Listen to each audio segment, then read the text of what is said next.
안녕하세요. 이원재입니다. 내란으로 망가진 경제를 살리겠습니다. 이원재 끝내주는 경제 6월 26일 목요일 라이브 시작하겠습니다. 먼저 이정환 슬로우 뉴스 대표 모셔서 오늘의 또 뜨거운 이야기 나눠보도록 하겠습니다. 어서 오세요. 안녕하세요. 네, 안녕하십니까? 나토, 네. 트럼프 이게 오늘의 키워드네요. 네. 네. 이재명 대통령이 참석하냐 마냐 논란이 있었는데 결국 안 가기로 했죠. 어제 광주 가서 타운홀 미팅을 하셨는데 안 가기 잘한 것 같기도 하고요. 네. 이 트럼프 혼자 주도했던 나토 회의였고요.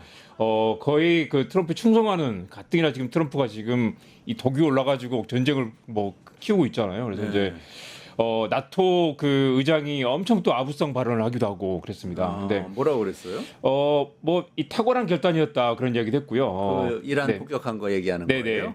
그것도 그렇고 이제 방위비 증액이 방위비 핵심인데 방위비 증액을 요구했다. 네. 핵심은 그거죠, 네, 지금. 나토를 훨씬 더 강하게 만들 것이다. 그리고 이 국방비 증액을 합의한 게 트럼프 대통령의 이 엄청난 그 공이고 모든 찬사를 받아 마땅하다라는 얘기도 했습니다. 한국, 일본, 호주는 불참했는데 네. 어쨌든 나토의 전통적인 회원국들이 대부분 참석을 했는데 그 자리에서 GDP의 5%까지 국방비를 늘리겠다라는 걸 공동 성명을 합의를 했어요. 지금 몇 퍼센트인데요? 지금 그림 보시면 이 나토 회원국들이 지금 이제 전체 이제 그 세계적으로 이제 국방비 지출인데요. 이제 우크라이나가 압도적으로 많긴 하죠. 전쟁 중이니까. 한국은 2.6입니다. 그리고 그림이 아직은 안 나왔는데 하여간 우크라이나는 34%. 네, 한국은 2.6이고 대부분 나라들이 5% 훨씬 미만이죠. 미만인데 지금 나토 회원국들만 따로 모아놓은 게 있는데요. 이거 보시면 이게 나토 회원국들이고요. 한국이 2.6%. 네, 여기 한국은 나토 회원국이 아니니까 보시면 이제 전체 예를 지출이고 들면은 네, 프랑스가 이거 보시죠. 네. 2.1%. 네네. 예를 들면 또 스웨덴 이제 그림 나오네요. 이게 나오죠. 네네. 이걸 보시면 되겠습니다. 네. 그래서 이제 뭐 5.0이 다 넘지 않습니다. 그런데 이걸 5%까지 늘리자라는 게 이제 트럼프 이야기였고 그동안 우리가 당신들 지켜주느라고 돈을 너무 많이 썼기 때문에 그래서 우리가 그 재정 적자도 크고 국민들이 어려워하고 있다. 그래서 이 국방비 부담을 늘리든지 안 늘리겠으면 우리가 관세를 때리겠다라는 거지. 관세와 국방비 카드를 동시에 지금 쥐고 흔들고 있는데 당연히 국방비를 지금 한국 2.6인데 이걸 5%까지 늘리려고 하면 엄청난 경우에. 부담이 되겠죠. 엄청난 부담이. 네, 미국산 무기를 사거나 사실 근데 또 한국 그런 얘기를 합니다. 지금 군인들 월급이 적기 때문에 군인들 월급만 현실화해도 이 국방비를 맞출 수 있다라는 얘기를 하는데요. 이제 아직 군인들이 많기 때문에 우스갯소리긴 유럽은 안 그럴 하지만 텐데. 실제로 이걸 5%까지 늘리는 건 사실 매우 어렵고 이걸 늘리지 못하면 이제 관세를 협상을 하겠다라고 했고요. 실제로도 스페인이 우리는 못 늘리겠다고 하니까 트럼프가 이거 그러면 그 관세로 그 상응하는 값을 받아내겠다고 또 이야기를 했습니다. 그러니까 지금 우리나라 2.6%인데 이걸 2배로 올리려고 그래도 예를 들면 복지라든지 뭐 환경이라든지 다른 예산을 왕창 삭감을 해야 이게 가능하잖아요. 지금 61조인데 이걸 2배로 올리면 뭐 120조 가까이 되겠죠. 지금 60조. 정부 예산의 9%가 국방비 예산인데 이걸 18%가 올리려고 하면 말이 안 되는 그걸 다 세금을 더 걷으면 국민들이 난리가 날 테니까 그 60조 원을 더 거둘 수는 없고 딴 걸 깎아가지고 할 수밖에 없을 텐데 유럽 국가들은 지금 보니까 다 그래프상으로 보면 1. 몇 %가 많아요. 맞습니다. 독일만 해도 1.9%. 네. 그런데 여기서 5%를 올리려면 엄청난. 그래서 사실 이제 이 서명을 하긴 했는데 이걸 이제 당연히 뭐 5% 올릴 수 없으니까 직접 군사비에다가 안보 관접비, 그래서 이제 네트워크나 방위 산업이나 뭐 핵심 인프라 보호 등등 이제 보안까지 포함해서 이걸 해서 5%를 맞추겠다라고 이제 형식상 뭐 그런 이제 편법 뭐 이렇게 빠져나갈 구멍을 주긴 했습니다. 그래서 기술적으로는 좀 끼워 넣긴 하겠다. 그래서 원래는 그래서 이걸 5% 올리는 게 말도 안 된다. 어떻게 하겠느냐라고 했는데 아무튼 나토에 참석한 이 정상들이 합의를 한 거죠. 다 동의하고 성명을 한 거죠. 네, 워낙 강하게 밀어붙이니까 한국은 이제 나토 회원국은 아니지만 만약에 나토 지금 이제 뭐 참석을 했다면 같은 압박을 받았을 것이고 지금 참석하지 않았지만 다음에 만나게 되면 야 너네 나토 지금 합의한 거 알고 있지? 너네도 5% 맞춰야 돼. 못 맞추겠으면 돈을 내라고 하겠죠. 그러니까 지금 분위기는 트럼프 대통령이 이란을 폭격하고 나서 강제유산을 시켰다고 그 전과를 얻었다고 얘기하면서 핵시설도 다 파괴했다. 이스라엘의 네타냐후도 잠재웠다. 이렇게 얘기하면서 나토로 날아가서 자 내 이렇게까지 했으니까 유럽은 당신들이 알아서 지켜. 국방비 5% 내서 맞습니다. 당신들이 지켜. 이렇게 얘기했던 우리가 얘기잖아요. 평화를 지켜주고 평화를 만들고 있으니까 글로벌 평화를 만들고 있으니까 그러면서 어제 했던 얘기가 스페인이 못하겠다고 하니까 아 그래? 그럼 스페인은 무임승차를 원하고 있다라는 표현을 썼어요. 그러면서 스페인과 무역 협상을 통해서 관세를 최대 2배 이상 늘리도록 하겠다라고 했습니다. 그리고 완전 이건 이렇게 말하면 미안하죠. 거의 깡패 같은 수준의 뭐 그 폭언을 쏟아붓고 있는 거죠. 한국도 아마 똑같은 그 이 조건에 처하게 될 텐데요. 지금 방송에서 그렇게 얘기하시면 이제 미국 비자 안 나올지도 몰라요. 그래서 가실 일 미국 없으신 갈 때 좀 다 거 저기 있잖아요. SNS 당당하게. 정리하고 간다고 하죠. 그래서 그런데다가 한국은 또 특히 이제 주한미군 이슈가 있기 때문에 주한미군을 줄이느냐 마느냐 또 주한미군의 이 방위비 분담금 이슈가 또 있어서 이건 이제 국방비와 별개로 방위비 또 연관돼 있는 게 있어서 그러네 또. 방위비를 늘려야 된다라고 또 계속 압박을 하고 있죠. 10조 원 내야 된다. 막 그렇게 얘기했던 거잖아요. 네네. 트럼프가 선거 때 얘기한 거긴 하지만 그러면 우리는 국방비는 국방부대로 60조 늘리고 방위비 10조 더 거기 늘려라 포함이 이럴 수도 되겠지만 있다는 사실 거예요. 이제 거기에 이제 다른 나라들 이거 조정해 가지고 뭐 이렇게 내부 국방비를 할 수 있지만 사실 직접적으로 심지어 그걸 지금 9배로 올리자고 하는 상황이지 않습니까? 네네네. 지금 한국이 내고 있는 게 지금 이 1조 3천억 정도 되는데 1조 원 정도 되는데 그걸 이제 9배로 늘리자. 그래서 트럼프가 선거 때 했던 이야기가 한국은 머니머신이다. 나라면 방위비를 13조 내게 쓸 것이다라고 지난해 10월 이야기를 했었고요. 그러니까 연간 100억 달러죠. 지금 10억 달러쯤 내고 있습니다. 그래서 우리가 그들을 북한으로부터 보호하고 있기 때문에 매우 잘 지냈는데 이걸 아무것도 내지 않는 건 정말 미친 짓이다라는 표현을 썼어요. 굉장히 심한 말을 했죠. 그렇기 때문에 이제 이재명 대통령이 만나게 되면 당연히 지금 북한 그 방위비 이야기를 꺼낼 거고요. 그걸 강하게 밀어붙일 텐데 한국이 또 다른 반대급부를 제시하지 않으면 또 관세 협상 이야기로 갈 거고요. 굉장히 불리한 그 협상을 해야 되는 상황입니다. 만약에 이재명 대통령이 나토 회의에 갔으면 트럼프하고 눈만 마주쳤어도 너 잘 만났다 그러면서 그 이야기를 바로 꺼냈겠죠. 아시아는 이제 한국이 책임져야 되는 거 아닙니까? 뭐 네. 이러면서 그리고 가뜩이나 지금 뭐 이란 다음에 북한이다라는 얘기도 나오고 있고 지금 이게 방위비 분담금인데요. 이미 근데 작년에 협상을 해서 윤석열 대통령이 협상을 해서 지금 이제 2029년까지 지금 올리기로 지금 돼 있는 상황입니다. 그래프 좀 보여주시죠. 네. 방위비 분담금. 네. 지난해 그러니까 그 1.3조 원에서 지금 1조 6,716억까지 지금 늘리기로 이미 돼 있는 상태입니다. 일단 엄청 늘어나고 있네요. 계속 늘어나고 있죠. 그리고 이제 그런데 트럼프는 이걸 거의 13조 원까지 지금 1.6조까지 늘어날 건데 13조 원까지 늘리려고 하니까 사실 말이 안 되는 상황이긴 합니다. 그리고 이거 과거에 우리가 이제 팩트 체크도 많이 했었는데 방위비 1.3조 원이 과연 적은 거냐 하면 적지는 않거든요. 이제 많이 내고 있고 심지어 한국이 낸 돈으로 주일 미군까지 거기 돈이 흘러가고 있다라는 얘기도 나올 정도로 사실 그리고 이제 이걸 이 주한미군들 임금과 주둔 체류비까지 다 포함을 하는 건데 절대 적지 않다라는 얘기 많이 나오고 있습니다. 그 사실은 주한미군이 우리한테 땅 사용하고 있는 그 땅에 대해서 임대료를 내거나 이러지는 네네. 않잖아요. 네네. 그런 것도 우리도 그것도 부담하고 그런 있다고 것도 계산을 해야 그렇고요. 되는데 그리고 이거 직접적으로 사실 내는 것만 계산하죠. 한국을 지켜주러 왔다기보다는 사실 미국의 그 글로벌 어떤 이제 그 영향력 차원에서 한국의 땅을 빌려주고 있는 상황인데 무슨 한국을 지켜주고 있는 것처럼 말하면서 이 비용을 더 내라고 말하는 건 사실 한국 입장에서도 매우 받아들이기 어려운 부분이 있죠. 네, 어쨌든 방위비 분담금이 네.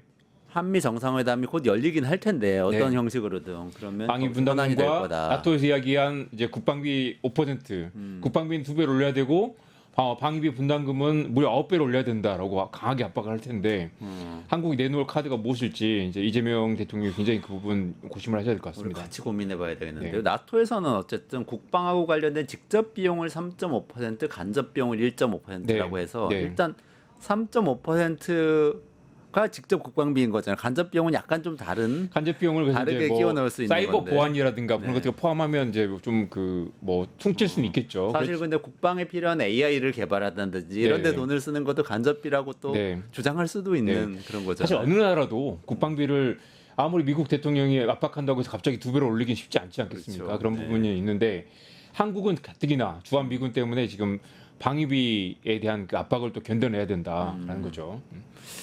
협상을 좀 잘해야 되겠네요. 근데 또 한편으로는 또 이제 이 글로벌하게 국방비 부담이 늘어나면 한국이 또 방위 산업에서 또 강점이 있으니까 그런 부분에서 또 반사효과를 얻을 수 있다라는 관측도 있습니다. 아니 근데 3.5% 정도면 우리가 지금 몇 퍼센트죠? 1,900조 원 중에서 한 60조 원? 60조 원, 이렇게 되는 61조 원입니다. 거면은 네. 예. 3%좀 넘을 것 같은데요? 네. 이미? 그러면 뭐 3.5% 직접비는 될 수도 있는데 네. 이제 5% 정부 채우라고 그러면 예산이 문제가 되죠. 657조니까 네, 네. 이제 뭐 그 정도 되죠. 이거 GDP 네, 3% 아니에요? GDP는 네, GDP 니까. 2,290조니까 3% 되죠. 3% 정도 되는 조금만 거죠. 늘려도 되고 네. 군인들 이 월급만 좀 올려줘도 된다거나 아니면 또 다른 걸 이렇게 모아서 하면은 충분히 맞출 수는 있습니다. 근데 미국은 얼마나 써요? 미국도 아까 보셨다시피 미국이 사실은 이제 국방비를 많이 쓰긴 GDP 하죠. 대비 GDP 대비는 아까 보셨다시피 여기 있죠? 나오네. 3.4%입니다. 3.4% 자기들은 3.4% 쓰면서 자기들 남들한테 그러면서 이거 플러스라고 5%를 그러니까. 그런데 사실은 이제 금액으로 보면 압도적으로 높기 때문에 GDP가 우리가 크니까 세계 경찰로서 당신들 지키는데 돈을 너무 많이 쓰고 있다. 그래서 자기들은 퍼센티지를 하지 않으면서 다른 나라들은 퍼센티지를 요구하고 있는 상황이고 한국은 사실 국방비를 좀 많이 쓰는 나라긴 하죠. 그러네요. 어쨌든 조금 정신 차리고 우리 당당하게 네. 잘 협상을 해서 네. 잘 넘어갈 수 있으면 좋겠습니다. 네. 두 번째 이야기 좀 나눠보죠. 네, 이 사진 한번 볼까요? 김영훈 이 고용노동부 장관 후보자인데요. 이건 본인이 직접 옛날 선거 때 썼던 사진이기 때문에 네. 저작권 문제는 없고요. 아, 이분은 이제 고용노동부 장관 후보로 지명되는 순간에 열차를 몰고 있었어요. 무궁화 열차를 몰고 계셨습니다. 기관사죠. 현직 기관사고요. 1992년에 철도청 입사해서 철도노조 위원장을 지내고 네네. 철도노조 위원장을 지낼 때 36살이었습니다. 되게 젊은 최연소 철도노조 위원장이었고. 저 그때 얘기 들었어요. 이분이 철도 노조 현장에서 일하는 진짜 기관사였고 네. 노조원이었는데 네. 어디 지역 토론회가 열렸는데 네. 가가지고 토론을 너무 잘해가지고 확 떠서 그냥 네. 위원장이 됐대요. 네. 그리고 곧바로 이제 6년 동안 있다가 이제 민주노총 위원장도 굉장히 최연소였죠. 지내고 다시 이제 기관사로 복귀해서 일을 하고 있습니다. 하고 있는데 그럼 민주노총 위원장 된 게 10년부터 12년까지. 10년. 네. 그러면은 철도노조 위원장이 30대 중반이었어요. 네. 민주노총 위원장도 40대 초반에 네. 됐네요. 네. 굉장히 빠르게 네. 이 중요한 당시 기자들 일을 사이에서도 이제 철도노조 위원장할 때도 굉장히 똑똑하고 젊은 위원장이고 굉장히 그 논리와 설득이 강하다라는 이야기를 들었습니다. 근데 어쨌든 이게 네. 한국노총이 아니고 민주노총이잖아요. 네, 네. 그럼 한국노총이 처음입니다. 사실은 네. 처음으로 민주노총 네. 위원장 네. 출신이 고용노동부 정부의 장관이죠. 고용노동부 네. 장관인 네. 거죠. 그것도 현직 이전에 노동자가 된 것도 처음이고요. 바로 전에 김문수 장관이 하시던 그 네. 자리인데 네.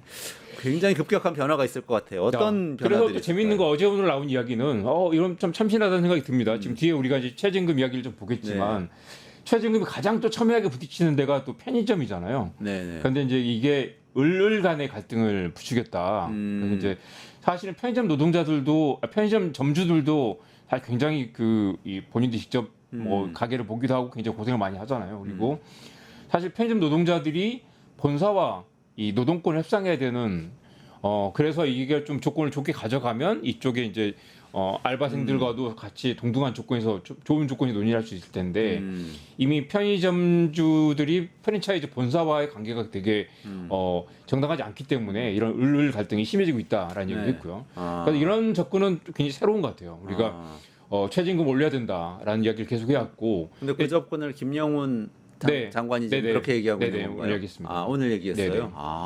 그래서 이제 이런 을들이 뭉쳐야 된다라는. 네네. 그리고 편의점처. 을 간의 갈등이 아니라 이제 자본과의 이제 이 소상공인들과의 소상공인들도 뭉쳐서 중요하다. 노동자들처럼 네네. 이렇게 협상을 해야 한다 네. 이렇게 얘기했다는 거죠.